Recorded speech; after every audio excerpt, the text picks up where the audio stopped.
Hello, this is Dr. Hussain from DMH Functional Medicine. Let's talk about tyrosine. So before we continue, this video is just for educational and informational purposes. It's not for personalized medical advice. You need to see your doctor if you have any health issues or need any medical advice. When you talk about tyrosine, it's not just about thyroid health. We have to keep in mind that tyrosine has many more roles, and we'll just touch upon that in the video. But there's many more roles than just the thyroid hormone production. But in thyroid hormone production, it's very essential. We have the thyroglobulin that is produced in the thyroid gland, and with that you can have a tyrosine molecule attached.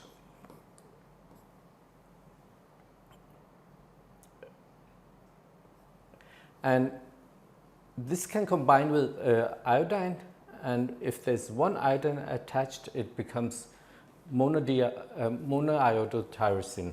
You could also call this T1. And if you have the same scenario but with the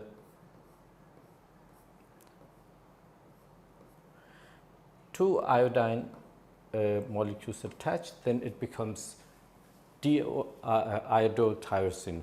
So you could call this T2. These two can combine, and T1 and T2 combines to form T3, which is the active thyroid hormone, and T2 can combine with another T2 and form T4. Keep in mind, T4 is the inactive form of thyroid hormone. 80% of the production is T4 and 20% is T3. Now, so only 20% is the active form of thyroid hormone. The T4 then travels to the peripheral tissue, and it's activated there where it's needed.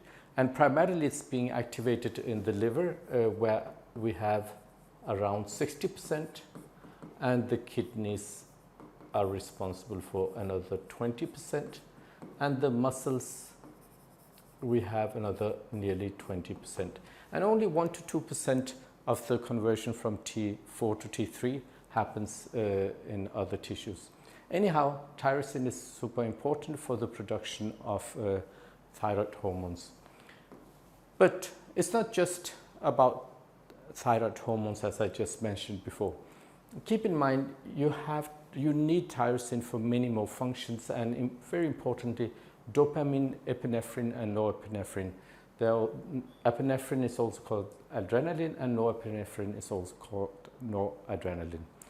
But they're the same thing then. Anyhow, you need tyrosine for that, and it's very important for your adrenal health. And dopamine is a neurotransmitter also, and it has a great impact on how you feel in your moods and your motivation, your cognitive function, and with the epinephrine, norepinephrine, your stress response also. So tyrosine, in rare cases, if you have severe protein deficiency, it's not very common in the developed world at least, but if you have severe protein deficiency, that could be a reason why you're not producing enough thyroid hormones. It's not a very common reason, and it can also be the reason why you're having problems with your adrenal or with your dopamine. Epinephrine and norepinephrine is produced in the adrenal gland primarily. And it's also important for melanin production.